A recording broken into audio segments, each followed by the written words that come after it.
கூட படித்த ஜெயந்தியும் நானும் உயிருக்கு உயிராக காதலிச்சோம். எனக்காகவே கடைசி வரைக்கும் காத்துட்ருப்பேன்னு வாக்குறுதி கொடுத்த நான் கல்லூரி முடிச்சுட்டு வர்றதுக்குள்ளே கல்யாணம் பண்ணிட்டு போயிட்டேன். அதுக்குள்ளே நான் ஒரு இயக்குனராகவும் மாறிட்டேன். அப்போ என் திரைப்படத்தில் சவிதா நடிக்கிறாங்க.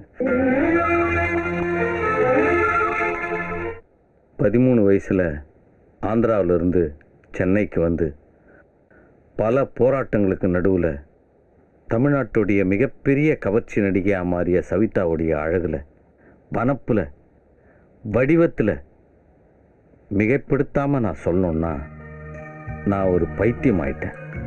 இத்தனைக்கும் சவிதா அப்போ இன்னொரு ஆணோட வாழ்ந்துட்டு இருந்தாங்க. அப்படி இருந்தும் அவன் மேலே வெறி பிடிச்சி அலைஞ்சேன். அவள் காலில் விழுந்தேன், அழுதேன். எனக்கு அவள் இல்லைன்னா என்னால் வாழவே முடியாது, அது வாழ்க்கையே இல்லை அப்படின்னு அவளுக்கு எடுத்தெடுத்து விளக்கினேன். என்னுடைய தொடர் வற்புறுத்தலும் என்னுடைய முயற்சியும் பலன் தந்தது. நாங்கள் 2 பேரும் கல்யாணம் பண்ணிக்கிட்டோம். எவ்வளவு மோகம் தர்ற உடம்பாக இருந்தாலும் நமக்கு சொந்தமாயிட்டு பழகி போச்சுன்னா அது மேலே அலுப்பு தட்டி வெறுப்பாக கூட மாறிடும் அப்படிங்கிற பேர் உண்மையை கல்யாணம் ஆன கொஞ்ச நாள்லேயே நான் தெரிஞ்சுக்கிட்டேன்.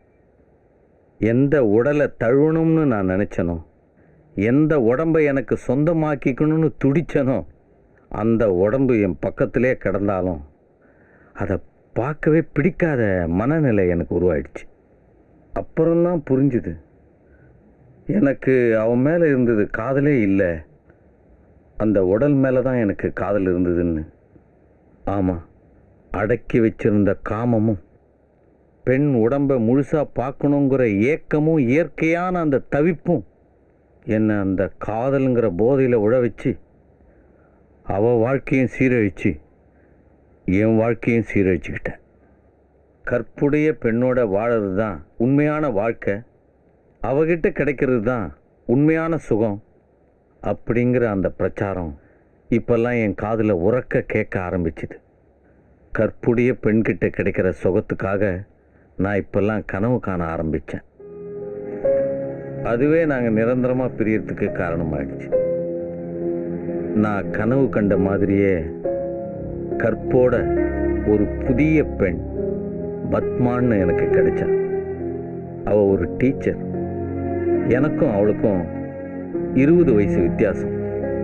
ஆனால் என்னுடைய முதல் காதலே அதுதாங்கிற மாதிரியும் முதல் காதலியே அவதான் அப்படிங்கிற மாதிரியெல்லாம் நான் உணர்ந்தேன்.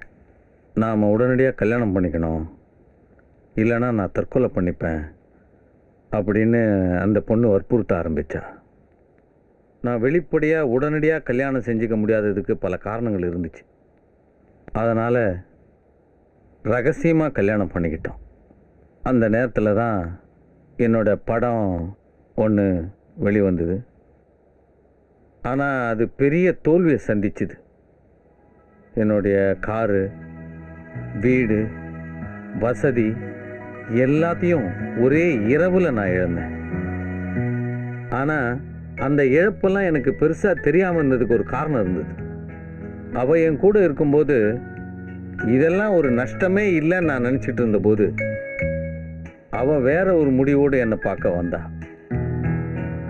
வந்தவன் என்ன சொன்னான்னா, ரொம்ப தான் நீங்கள் என்னை காதலிக்கிறீங்கன்னு எனக்கு தெரியும், நான் இல்லாமல் நீங்கள் இருக்க முடியாதுன்னு தெரியும், ஆனால்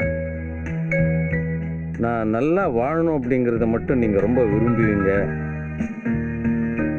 அப்படிங்கிறதுனால நான் ஒரு முடிவு சொல்கிறேன், நீங்கள் ஏற்றுக்கங்க. எனக்கு ஒரு நல்ல இடத்துல மாப்பிள்ளைய வீட்டில் பார்த்துட்டாங்க. நம்ம வயசு வித்தியாசமும் உங்களுடைய நிலைமையும் எல்லாம் சேர்ந்து நான் இப்போ அது எதுக்கும் மறுப்பு சொல்ல முடியாமல் அதுக்கு ஒத்துக்கிட்டேன். அதனால் நீங்கள் எந்த பிரச்சனையும் பண்ணாமல் இதுக்கு அனுமதிக்கணும் அப்படின்னு கேட்டேன். வாழ்க்கையே பறிபோன ஒரு துக்கத்தில் நான் அழுக அவளுக்கு புரிஞ்சிருக்காது.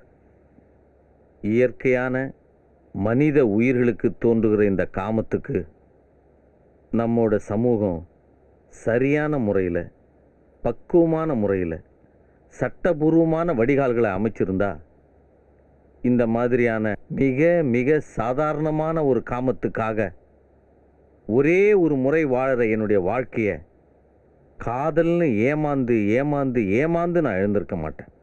இதை எல்லா மேலை நாடுகளும் புரிஞ்சுக்கிட்டதுனால தான் காமத்தை சாதாரணமான ஒரு விஷயமாக்கிட்டு மனிதனின் பேராற்றலை பல படைப்புகளுக்காக செலவு பண்ணிக்கிட்டு இருக்காங்க. ஆனால் நம்ம நாட்டில் தான் பெண் உடல் மேலே ஏற்படுத்தப்படுகிற அதீதமான கவர்ச்சியும் காதலை பற்றிய பல பொய்யான பிரச்சாரங்களும் பெண் கற்பை பற்றிய தவறான கற்பிதங்களும் நம்மளை எல்லாரையும் குழப்பமாக்கி பல கோடி பேரை பலி வாங்கிட்டு இருக்கு. நம்ம நாட்டு கலாச்சாரமே காமத்துக்கு காதல்னு கற்பனையாக ஒரு பேரை வச்சிருக்குது. நம் நாட்டு இளைஞர்களும் இல்லாத அந்த காதலை தேடுறதுலையே தங்களுடைய வாழ்க்கையெல்லாம் வீணடிக்கிறாங்க அப்படிங்கிறதுக்கு நானே ஒரு உதாரணம்.